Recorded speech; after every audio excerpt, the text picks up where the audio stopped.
Steel City. Is everybody ready to go? It's proclaimed the greatest radio show. Welcome, fans, to another episode of The Spread. I'm your host, Jim Sella, in studio today with JDash, my best co-host, because he's the only one who shows up every week. Everybody else has to go play golf and work and have a life. I'm the only one that hates it. Yeah, you love it. You secretly love it. Mm-hmm. Well, we're going to talk about something you love today, the Buccos. What did they do with the Twins? Was it a 2-game series? 2-game series. They lost both games. Yeah, another series loss for the Buccos. They just lost a series to the Cubs. You guys can go check out that segment. We just posted that a little bit earlier. But to lose another series, and this is what, like 6 out of 7 or something? Or yeah, after these 2 losses, 6 out of 7. Brutal. And they were just on a streak where they lost 6 out of 7 earlier, too. So it's, still sitting at 18 and 22 right now. You got to be kind of happy with that after relieved, 2 I like would that. say. Yeah, relieved. But this was the start of a home series. Minnesota Twins at Pittsburgh Pirates, PNC Park. Your boy. Before we say anything, yes, Jose Tabata was called up for this series. Listen, he was killing it in AAA. So you got to give him a shot, I guess. But there's a lot of people saying that they believe he's actually turned a corner in his career. I do have to see it before I believe it, because I've seen this guy kill it before and then just decide he doesn't want to play baseball for the next 2 weeks. We know what this guy can do. He can either be good or he can suck, and he usually sucks more than he's good. And I can't take the good-suck ratio. It's killing me. I hear you. That's why I got to see it first. I'm not going to believe it right now. But I'll never believe it. He has looked solid in his first 2 games. I'll give him that. All right. Tuesday, it was a 7-05 start. They lost 8-5, moved to 18 and 21 on the season, and 9-8 at home. Liriano versus Nolasco. Is that how you say that dude's name? Yep, Ricky Nolasco. RN. Is he a nurse? I highly doubt it. His wife, maybe. Liriano lost it in this game. What the hell happened to him? Oh, terrible start from Liriano. 2 innings. That's what he lasted. 2 whole innings. That's not a quality start. I don't care what you say. Listen, when he came up in his first at bat, they pinch hit for him. Nice. That's ridiculous. But 2 innings, 5 hits, 7 earned runs, 2 walks, 2 Ks, allowed 2 big home runs. 4.15 ERA. Yeah, I'm sure everybody on the Fan is looking at his line right now, his 4.15 ERA, and saying he's sucked all season long. Yeah, according to them, he's been garbage for his whole career now, just because he had 2 bad starts. Maybe not even 2 bad ones, just a bad one and not a great one the last time. A poor start and a horrible start. But a horrible start. Now, Liriano spent the first 8 seasons of his career with the Twins, so he wanted to stick it to him. And that did not work. Stuck it right back. He had an up-and-down career with the Twins, if I'm not mistaken. Yeah, he did. He was in Cy Young talks a couple seasons, and he was a back end of the rotation type bum for a couple seasons. But Nolasco, he didn't pitch very well either, but he definitely outdueled Liriano. He went 5 2/3, allowed 10 hits, 4 runs, 3 of those earned, 1 walk, 8 Ks, and a home run. His ERA sitting at 6. If he'd have got one more out, he'd have got that quality start. That poor bastard. Yes, he would have. He hasn't even pitched through the 6th inning at all this year, so no quality starts for this guy. Yeah. He might have snuck one in there, but all he needed was an out. But the Pirates bullpen, they actually pitched well in this whole series. Lee's threw 2 innings in this one. He allowed 2 hits, an earned run with 2 Ks, a 3.86 ERA on the season. The ERA isn't terrible. I am not a fan of Rodimus Lee's right now, though. I'm not really a fan of too many people in their bullpen. I just hate Bastardo, and you hate on Lee so much that I can't like him. I'm not a Melanson fan, but I'm not Johnny Parlay. I like a pitcher with dominant speed as a closer, and I know Melanson gets it done. The stats say that he gets it done, so I'm not complaining. I just feel more comfortable with a pitcher, a different style closer than him. I hear you. There's nothing fancy about him. He gets the job done. That's what's fancy. Worley, I like him in the bullpen. I don't like Morton in the rotation too much, but when he does come in the rotation, Worley in the bullpen, I like him as a long reliever. Does he know that he can get LASIK? Does he know it exists? I'm sure he knows. Are you sure? He likes to wear those modern day rec specs. Please believe. I played basketball with an old dude who used to wear rec specs a few years ago. It killed me. Easy said he's dressing up as Worley for Halloween. He could. He could either be him or Garrett Cole. Oh, I think Johnny Parlay should be Garrett Cole. 2 perfect innings in this game, 1 strikeout, a 4.17 ERA on the season. Caminero pitched a perfect 7th with a K, a 4.58 ERA on the season. Not big on him either. Hughes allowed 1 hit with 1 K in the 8th, a 3.26 ERA on the season now. And Bastardo pitched a perfect 9th inning. Yeah, sure, he pitches good when they're losing. Who cares? Yeah, please believe. A 4.82 ERA on the season. He's like Pedro, and we argue about Pedro a lot, but he always hits big home runs when they're down like 10-2. And I mean like big, long highlight home runs. And he does K when it comes down to the last batter. I've noticed that. He looked a little more promising early in his career. He's lost himself a lot of money the last 2 years. Yeah, Scott Boras probably doesn't think so. But I'd be so surprised if he makes that $200 million like everyone said he was going to when he leaves Pittsburgh.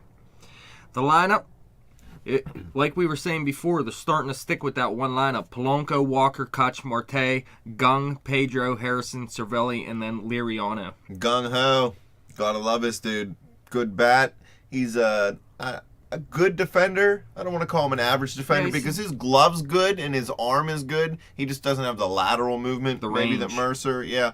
But he's got the hot bat right now, and Mercer's been struggling with the plate, so you got to go with it. Yeah, I'm not going to give up on Mercer yet. I'm a Mercer fan, but you got to go with Gung while he's hitting.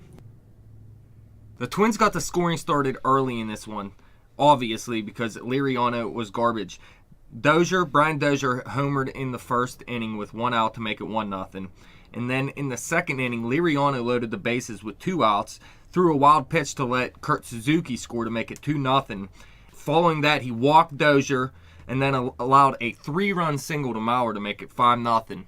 A bases-loaded single scored 3 runs, and Hurdle was not happy with Marte because of this. He said Marte did not hustle and did not make a strong throw in, and that's why all 3 runs scored. I heard somebody talking about this on the radio, and I didn't see it, so I forgot to ask you about it. What do you think? You think he was lack of hustle? Well, see, sometimes when you have a big gun, nobody really tests you. Right. And then you start to get a little lackadaisical thinking, oh, they're not going to test me. And you slow up a little bit, and when they do test you, you get burnt like that. So, yeah, I could see it from Marte doing that because not many people test him because he does have a gun. The one thing that I would say about Marte is he just loses focus, it seems like, on little things throughout the season. Maybe only 3 or 4 times throughout the year, but he makes a base running blunder where he's one of the fastest guys on the team, but like he'll run him through a base when he clearly should stop. He won't watch the third base coach. It's weird. He made a few base running errors last season at least. He hasn't done too much this season. Maybe he corrected that, and you remember last year he dropped that 1 ball to lose a game too. Right. And you see Polanco doing that this year. It's something young guys go through sometimes. Right. And the whole team's young other than, McCutchen and Liriano and Burnett. I mean, Cutchin's still young too. He's just seasoned because he's played so long so good for so long. But after that 5-0 score, the scoring wasn't even over in the second inning. Plouffe hit a 2-run homer to make it 7-0 after 2 innings. And Plouffe, the Buccos, got no chance at winning this game. Tried to make it a game, though. They got a run back in the bottom of the second on a Tabata RBI single, scoring Gung, who singled earlier in the inning to make it 7-1. Polanco actually flied out with the bases loaded in this inning. And like we said, he's been struggling. And this was a big at-bat. They could have got some runs back, and it would have mattered in the end of this game. Yeah, a lot of missed chances, missed opportunities for the Buccos this year at the plate. A lot of runners left on base. In the top of the third, the Twins got that run back, though, unfortunately. Lee's already leave Liriano at this point. They added a run. Shane Robinson hit into a double play ball after Suzuki doubled, followed by an Aaron Hicks single, and that made it 8-1. But then the Pirates turned it on offensively. Alvarez homered in the bottom of the fourth. That was the boat shot. Shot! That was dude who owns the boat's trying to get the ball off that guy. He wants to sue him. What do you mean sue him? Well, because he trespassed on his boat. Oh wait, who trespassed onto his boat? It was just a random guy walking past the boat when the ball went in there, and he jumped in the person's boat and took the ball out of it. Yeah, I mean that is stealing, I guess. And I'm pretty sure the ball landed directly in the boat. Yeah, it never hit the water. Yeah. They were asking on the game, like on the broadcast, if it should be called a river shot or not. Because it went in the boat. You got to call it a river shot. Come Please on. believe. That was actually the third one in PNC Park history. Daryl Ward did it, and Garrett Jones did it. Third one for the Pirates, I should Mother say. Bleeper Jones. This is a classic example of when I say Alvarez hits these bomb shots when it means nothing. You know, 8-1 and he crushed last it. year he hit one further, but it wasn't in the right field. It was like to straightaway center, but it still went out of the stadium and hit that tree or whatever. I remember that. Oh, that was the bomb. So it's 8-2 at that point, bottom of the fifth. Walker walked to start the inning. Marte hit a one-out double to put runners on second and third, and then Gung followed with an RBI groundout to make it 8-3. Still, they couldn't get anything else in that inning. Bottom of the sixth, they score again. Harrison started the inning with a double. Polanco reached on a Mauer error with 2 outs, moving Harrison to third. And then Walker doubled to right field to score Harrison to make it 8-4. Again, just 1 run in the inning. And then in the bottom of the seventh inning, with Presley pitching now for the Twins, Marte walked to open the inning, and Gung followed with a single. They brought in another reliever, Thompson. Pedro grounded into a fielder's choice, moving Marte to third base, and then Harrison singled Marte home. So they made it 8-5. They made it a game, but again, just 1 run in each of these innings when they got something going. And you got to put crooked numbers on the board. Got to do better than what they've been doing at the plate. You got to do better, especially with runners in scoring position. I'm not hating when I say this, but they consider themselves a playoff team with a shot at the division. Well, you know, and it's Well, I just consider one game, this offense. but they need to do what they were doing the second half of last season. I'm not telling Marte to hit 400, but, you know, we need production on the bat out of the shortstop position. We need Marte to not make blunders in the outfield. Polanco to not trip and fall and drop it in the outfield. When Kutch's knee was sore early in the year, we needed somebody to step up for him and help that poor guy out for 2 weeks and carry the team for him. He's been carrying the team since he got here. Well, I believe this offense is an elite offense, so they got to show me a lot more than they showed this season. And if you think back to last season, when it was through 44 games when this offense started to put it together. They're through 40 games right now. So it's right now they should be turning it on if they do what they did last season. I mean, I hope for your sake that they do, but I hate, you know, if Pittsburgh struggled out of the gate every year, which they do sometimes, they like to lose season openers to easy teams, it just eats away at you after a while. Why? Why can't you just get it going early? We'll have to see what Janine Garoppolo can do. The Buccos need Janine Garoppolo. All right, well, Velasco got the win, moved to 4-1, a nice record on the season, even though he has that 6 ERA. Yeah, and Burnett's got like a sub 1.5, and he's only got 2 or 3 wins. 3 and Crazy 1, yeah. how it works like that. Liriano, he took the loss. He's 1-4, and Glenn Perkins, 14th save of the season. This guy is a dominant closer. I hear he serves pancakes and French toast at the end of every game when he gets a save. Man, I wish I was on his team. Please believe. The highlight of the game for the Buccos, I mean, I know they tried to make it a game, but it definitely was that Pedro home run. Cervelli, he was removed at the end of the 5th inning for what the team's called precautionary reasons. Wasn't he, like, dizzy or something? No, that was a couple games before that. This was a different reason.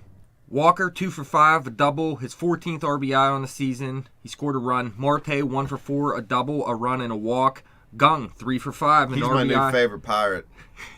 Easy isn't going to like that. He hates him. Easy doesn't know how to say his name, that's why.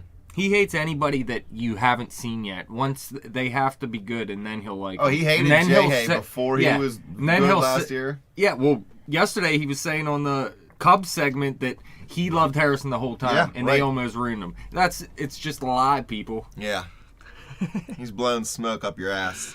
Pedro, 2 for 5, that huge home run, his 7th of the season. He's still on pace for 28 home runs, maybe 29. RBI, 17 on the season, scored a run. Harrison, 3 for 4 again. He's hitting the ball very well now.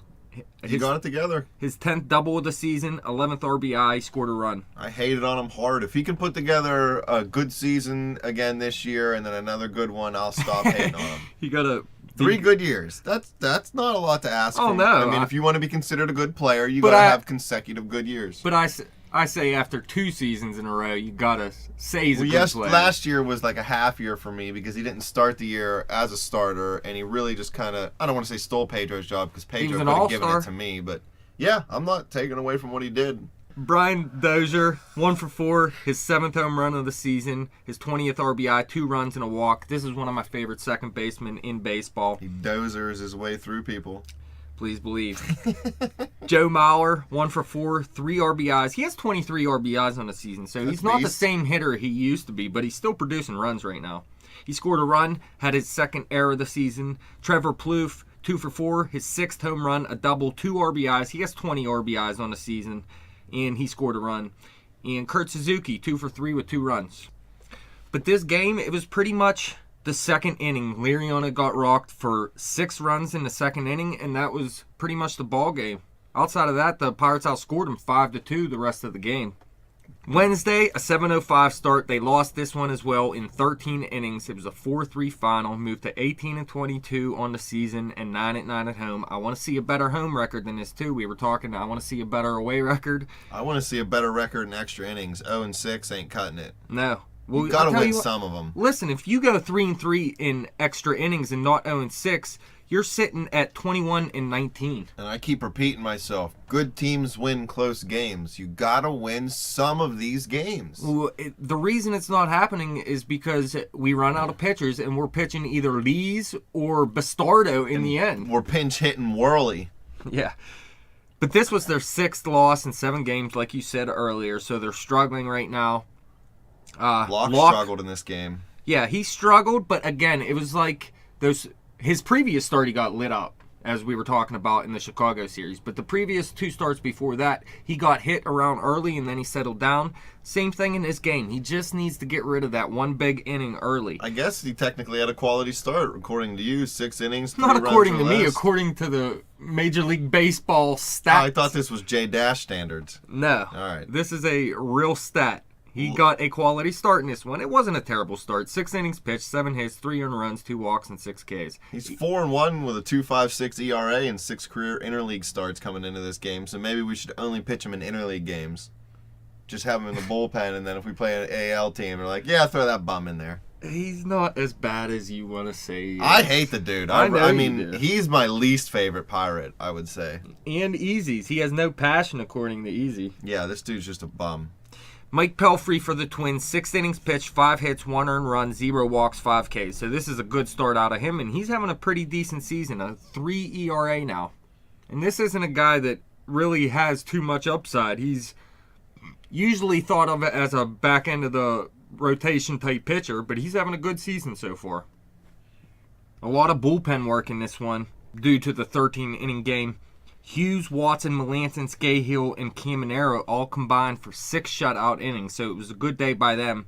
But unfortunately, Bastardo allowed 2 hits and an earned run, a Mauer homer to give the Twins the win in the end. Like I said, there it is, Bastardo pitching in the end. That's why you're losing. You gotta think that they are trying to find some way to move him out of there, like waiver claim or something, like. Well, they didn't want to. Trust me, if they didn't have to pitch him here, they wouldn't. Right, have. yeah, well, I understand that. I'm not saying they're purposely, but he's just. The Pirates fix pitchers, but I think this dude you can't fix. He was actually better last season for the Phillies. I had a little bit of interest in this guy when they brought him over, but I'm not happy with his production so far. Melanson's ERA is down to 3.26 on the season, so that's looking good. Scahill, still a 1.02 ERA on the season. That looks great. And Watson with a 1.57 ERA. Do you know around about where our bullpen's ERA is for the season? I'm not 100% sure on the relievers ERA, but the team ERA is 3.26 right now, which is very nice. Now, Jeff Locke has a 5.28 ERA. That's the worst on the team right now. Garbage. And Burnett has a 1.38 ERA. That's one of the best on the team. Those 2 starters probably even it out a little bit. So I bet you it's somewhere around the 3.26. Can't be too bad.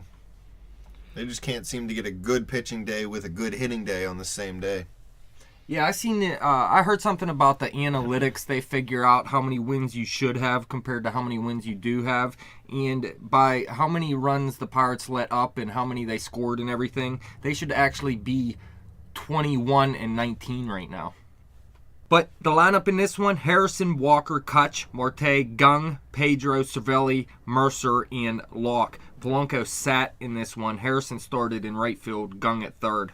It's the thing about Harrison, he can move around and he's not upset about it. That's tough to find. When you're a starter and I don't want to say self-proclaimed, but a proclaimed superstar on the team, a lot of them just wouldn't move positions whenever the team tells them to. And it's a lot of help for this team too, because whoever sits, you could just replace with Harrison and bring Gung in. Yeah, and Gung's bat is needed in this lineup right now. Again, though, the Twins, like I said, they got the scoring started early. Hunter had a bases-clearing double with 1 out in the first inning to make it 3-0, so the Pirates are down early off of a crooked number. In the bottom of the first, Harrison led off with a single. Walker grounded into a fielder's choice. Kutch then grounded out, moving Walker to second base, and then Marte doubled him home to make it 3-1. And then there wasn't any more scoring until the bottom of the 7th inning. Again, Twins reliever Thompson pitching. Pirates drew back-to-back walks with 1 out, and then Rodriguez grounded into a fielder's choice, putting runners on first and third, and then Tabata singled home Pedro to make it 3-2. And then in the bottom of the 8th, with another Twins reliever pitching, Boyer, Kutch hit a solo jack to tie the game up 3-3. That's where you hit home runs. Yeah, we were talking earlier in the season. There was a lot of times Kutch came up in clutch situations and he didn't come through. This time he was able to. I think the knee really was hurting him. It just wasn't as serious of an injury as what we all made it out to be. I'm not saying you included. I'm saying me and some other people in the sports media. So it was probably hurting him that bad, and he's a slow starter by nature, but it seems to have healed up because he's getting it. We need more of these clutch hits, though. I know it's hard to put all this pressure on this guy, but if he doesn't go, we don't go. Yeah, it's true. This offense should be able to hit without him, but as of right now, they really weren't hitting until he started coming around. Of course, Josh Harrison wasn't hitting at the time. It's hard to say. People look to him, too, though, not even that they don't have the skill to do it without him, but, he's according to Easy, they call Martin up in Toronto. Yeah. When Kutch is doing good, when Kutch is having fun, when he's out there playing well, the team feels more at ease, or at least seems that way to me. These are a lot of young guys. I'd feel a lot better if our best player was playing well, right. I'll tell you that. Especially when you're a young guy. The Pirates really didn't get anything else going in this game, though. And in the top of the 13th, like we said, Bastardo pitching. Gives it up Mauer to Mauer. Hit a solo home run with 1 out to make it a 4-3 game. The Pirates had a chance in the bottom of the 13th, but Cadro... Oh, even you called him Cadro. I love it. Well, I didn't mean to call him Cadro. I meant to say Pedro Cade, but it just came out as Cadro. But Cadro, whatever. He Cade with men on first and second to end the game. I think like that was we the were just best mentioning time that. of my life right there.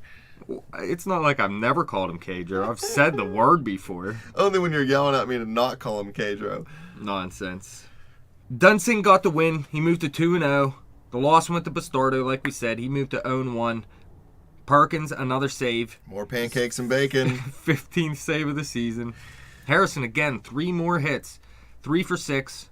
Got caught stealing for the 3rd time this season, though. Kutch, 3 for 5. His 5th jack of the season. His 23rd RBI. Scored a run, obviously, and was hit by a pitch in this game. Marte, 2 for 6. 2 doubles, 10th of the season, and 27 ribbies this year. Not too bad. He's had the most consistent bat, I think, in the Pirates lineup. Your boy Tabata, 1 for 1, had an RBI, his 2nd of the year. Obviously, it's his 2nd game of the year. Yep. But I guess 2 RBIs, 2 games, not bad. For the Twins, Mauer went 2 for 6, had a home run and an RBI, his 24th of the year. He scored 2 runs. The homer was Mauer's 1st of the season and 1st since August 17th of 2014. I think it's 76 games, if the math is correct. Yes, 76 games. A long time for Mauer, and it came at the right time, apparently. For them. Plouffe, 1 for 3, double his 7th of the season, scored a run, had 3 walks. Yep, took 3 walks. Wow.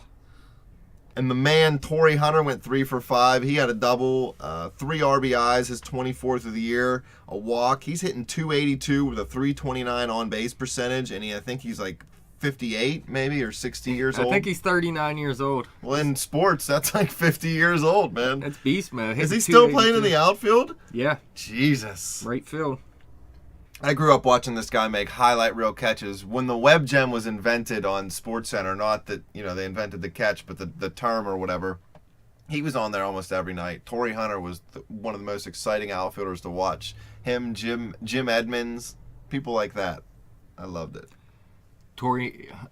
Easy does not want Turi Hunter to come to the Pirates, though, because he is too old, according to him. Unless they win, and then he said he wanted it all along. I think Hunter would be a great fit for the Buccos to help their outfielder. Oh, I'd definitely take him as a fourth outfielder, and if anybody struggles, you put him in. Yeah. I don't think he'd want that. He wants to start every day, and I don't blame him. Yeah, but are the Twins a good team?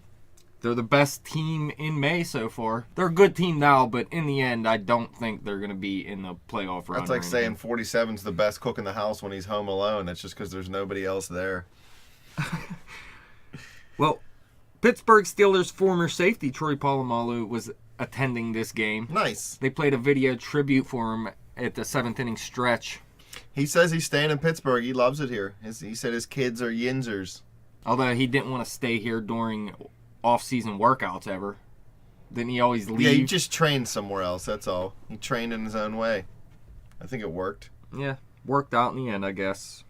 All right, so Pirates lose both games. Rough. And if you look at it, it came down to 2 innings. 7 in the one game, or 6 in the one game in the second inning from Liriano, and 3 in the first inning from Locke, and that's all the Twins needed to win this series. Yeah, Liriano's worst outing of the season. Locke, according to you, played a little bit better, but I still think the dude's garbage. Well, quality start. Listen, if you let up 3 runs through 6 innings, you kept them in the game. Your team should still win that game, in my opinion. I'll give you that one. The bullpen only allowed 1 run in 13 innings before the Maurer home run off of garbage Bastardo. Yeah, outside of Bastardo in this series, I loved how the bullpen pitched, but I'm still not excited about Caminero and Lees. Yeah, Caminero's not my favorite. You just make me hate Lees because you hate on him so much, so they got to mix something up. Is there anybody they can bring up? Anybody? Well, there's that John Holtzcomb. He's coming off the DL very soon. I'd like to see him bring him up, but they showed at the beginning of the season they didn't want to bring him up because he has options and some of these guys don't. And they don't want to just get rid of someone for no reason. But I'm starting to see reasons. Well, Tyon's not back yet, right? No, Tyon is not back. What about Glasnow? What's the other guy? Glasnow's actually on the DL. He went to the DL with an ankle injury. He's nice sliding into second base. One of them come up and pitch at the back end of the rotation and maybe slip like Worley, Locke, or Morton into the bullpen and then get rid of one of those garbage guys. That would help out. Yeah, Worley in the bullpen. I definitely like that option. I like Locke in the bullpen. He pitches a few good innings. He just doesn't seem even a back end starter. Unfortunately, it seems to be the first inning is his trouble, though. So in the bullpen, that doesn't work. Might not help. In this series, the Bucks put together some runs. What'd they score? 5 in the one game and 3 in the other. So 8 runs through 2 games isn't too bad. Unfortunately, just 1 run was the most in any inning. Yeah, you got to double it up, triple it up sometimes. You want to win. Sports is about scoring points. I'm liking the bats as a whole, though. They're getting better. If Polanco can turn it around, I'm pretty happy from top to bottom with this lineup. I just want to see them all do it consistently. I mean, they're not all going to do it every night. That's not what I mean. But they all got to be consistent with it. When Kutch is down one night, somebody else has got to be up. Like it seems like they're all down or they're all up. We score 10 runs and win, or we score 1 run and lose. Harrison turning around in a big way this series. 6 hits. Yeah, big series for him. He didn't have 6 hits the whole year before that, right? He had more than that, but yes. Pedro had that bomb, but it came when it was 8-1. So I know he's our best option at first base right now, especially with Hart only being, he's a good pinch hitter or whatever, but he's not going to be your starter. But I hope Josh Bell works out because Pedro's not a long-term first baseman. I agree. Be a DH. I'm not going to say he's not a long-term first baseman. I've seen things from him to make me believe. Like he can pick the ball pretty well on a low throw. He can get up on a high throw. He can play first base in the future. I just don't think it's with the Pittsburgh Pirates. They're not going to pay him, so whenever his contract's up, it'll be Bell should be ready by then. And if nobody else wants to pay him, though, maybe they can get him on a discount, but I still don't see the room for him. So. Yeah, with Scott Boras being his agent, I just honestly feel like he's going to take the highest offer no matter where it is. That's just Boras' type of dealings. 0-6 in extra innings, we already mentioned that. Yeah. That's terrible. You got to turn that around. If you were 3-3 right now, you'd be a winning team. Polanco needs to turn it around, and he's young, so I'm not hating, but he needs to get in a little bit of a rhythm. Maybe these couple days off, help him clear his mind a little bit. It helped Harrison. He took 2 or 3 games off. He got his little bit of mental rest and stopped putting so much pressure on himself. All right, so let's do something we haven't done yet this season, is go over some Pirates batting stats for the season. Oh, good Lord. Jose Talbot leads the team with 1,000 batting averages. Dude's 2 for 2 on the season. Might as well just make him MVP right now. Start Screw McCutchen. Let's trade him. Other than that, though, Jung Ho Gung, he got 80 at-bats on the season. Not a lot. He probably doesn't register in the national rankings. Register in the overall rankings. There's a word for it. It's not register, but I know what you mean. Yes, you know what I mean. But he's hitting .313 with a .378 on base. He has 2 jacks, 10 RBIs on the season. Qualify, there it is. But yeah, Gung's hitting the ball well. Marte's playing well. He has a .297 average with a .346 on base, 8 home runs and 27 RBIs, although he did strike out 42 times already in 145 at-bats. Who, Marte? Yeah. Yeah, he's a striker-outer. What are you going to do? Teach him how to hit? I don't think it's going to work. Sean Rodriguez, someone Easy hates. I don't like him. He's hitting .292 on the season. His on-base percentage is just .306, though, because he's only taken 1 walk. But he does have 2 home runs already. I said at the beginning of the season, this is a guy that can give you double-digit pop. I don't expect the .292 average, though, to stay like it is. He wears a weird headband. Francisco Cervelli. Everybody seems to hate this guy, and mostly because they want Russell Martin. Yeah, it was inevitable with Pirate fans. But look, he's hitting .286 on the season with an excellent .348 on base percentage. Now, your catcher isn't even supposed to be one of your best hitters, and Cervelli's hitting the ball very well this season. No power yet, though, and I don't expect huge power out of him in the end, but I do expect maybe 5 to 8 home runs by season's end, hopefully. Him and Stewart have been serviceable at the catcher position. He's got, more time, I think, a little bit than Stewart. Oh, yeah. I'm not a hater because you got to give the guy time, but I'm not completely sold on him yet either. He's had a hard time staying healthy, so we'll see if he can make it through this whole season and be consistent through the whole year. Yeah, that was the main question to me since the beginning of the season. Is this guy going to be there when it comes down to, are you going to make the playoffs or not? His arm will never be what Martin's is. I'm not even hating on him. Martin just threw out a lot of runners. I mean, he was good at it. You can't compare. They're just on 2 different levels. Yeah, you know what I mean? And Martin didn't even do as great as he did at the Yankees as he did in Pittsburgh. So he turned it up a notch.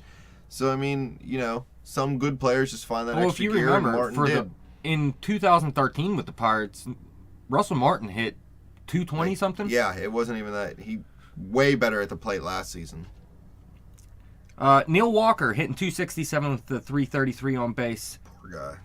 He's having a decent season, not terrible right now, but just 2 home runs. He really got to pick that up at this point. Yeah, he lost that power from last year. He's only on pace for, 8 home runs on the season? Yeah. I expect him to pick it up a little bit, but I don't see the home run numbers he put up last season. Over 20 last year, correct? Yeah.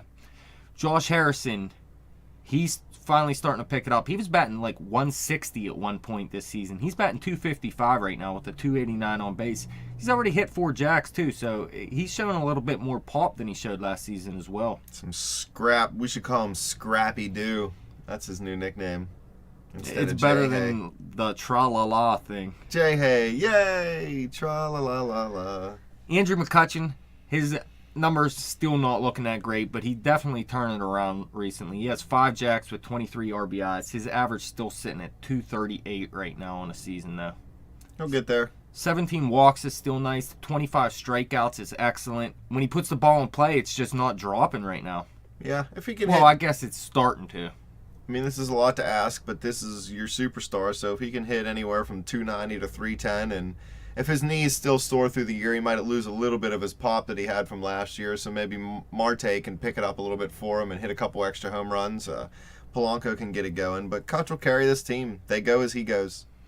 And two other guys here, like you just mentioned, Gregory Polanco got to pick it up. He was actually batting over 270 through April. Now he's batting 234 with a 297 on-base percentage. Yeah, no good. No, he does have 11 stolen bases, though, which is nice. His strikeout rate has dropped from the beginning of the season. You remember he was striking out nearly every at-bat. But he's starting to strike out a little bit more again, so he got to get his focus down. That's right. And Pedro Alvarez, he's only hitting 220, but I mean, you're not going to expect too much more out of him. Hopefully a 230, maybe 240 at best. 7 home runs. His RBI total isn't that great, just 17. 36 strikeouts and 123 at bats. Not good by any means, but for Pedro, not terrible. And what I'm excited about is the 18 walks.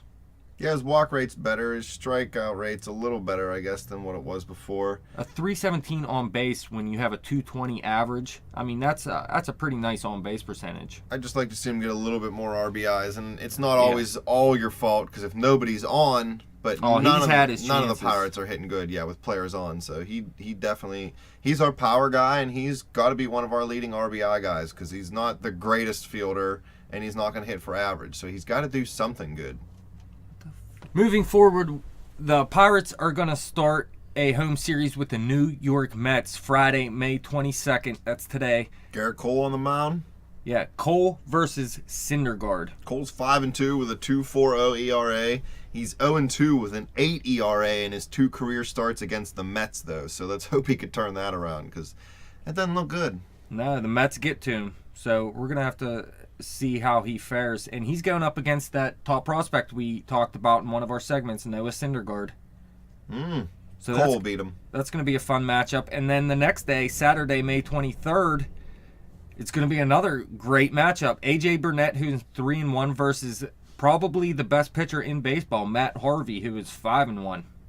A.J.'s been dueling all year, so I got all the confidence in the guy. Oh, I have confidence in him too, but I also think Harvey's going to shut down the Pirates. Nah, man, we eat Harvey bars for breakfast. I hope you're right. And Sunday, a 1:35 game, Liriano versus John Neese. Let's see if Liriano can... his uncle? Who? Is Liriano his uncle? Whose uncle? Neese. Ha! Good one. I like it. Anyways, Liriano, let's see if he can bounce back from his last start. He really needs to improve. We need him to pitch well. Yeah. He's basically our third guy in the rotation right now, because Cole and Burnett have been pitching lights out, and Liriano's struggling as of the last week or so. And then Monday, they start a 3-game series with the Miami Marlins. The first... I'm going to Miami. The probable pitchers are Locke versus David Phelps in Game 1. Loss. Charlie Morton is expected to pitch Game 2 versus Matt Latos.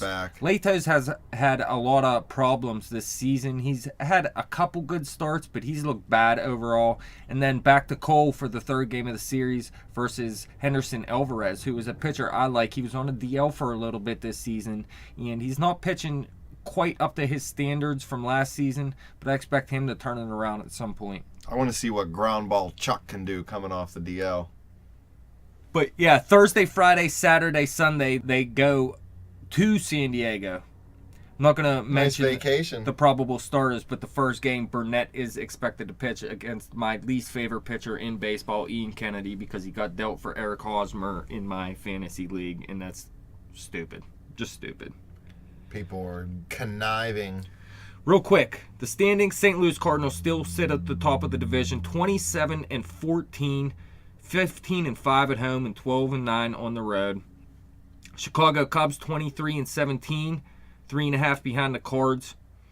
The Cincinnati Reds are tied with the Pittsburgh Pirates at 18-22. Both are 9-9 at home and 9-13 on the road. And then the Milwaukee Brewers round out the bottom of the Central. They're only 4 games behind the Pirates, which is scary. Yeah, they're playing better baseball right now. They're still a bad team, though. I'm not worried about that. Who's your hitter of the week? Gung. Gung's the hitter? Just because I like him. No, Harrison. Harrison's been killing it. Got to give it to Harrison for me. And pitcher, you're going to give it to Burnett. Did he even pitch in this series? Yeah, just give it to Burnett because I like him. You know, I don't know. I'm definitely not going to give it to Bastardo. Oh, you can't give it to Liriano, and I know you're not going to give it to Locke. We'll give it to Watson. Watson, I'm down with it. Wrap it up. All right. That's it. That's all we got, and there ain't no more. Thank you, Dash, for coming in. Thank you, fans, for listening. You guys can follow us on Twitter at bet_the_spread. You can follow me on Twitter at betjimthewin. You can like us on Facebook and subscribe to that YouTube channel. Let's go, Buccos.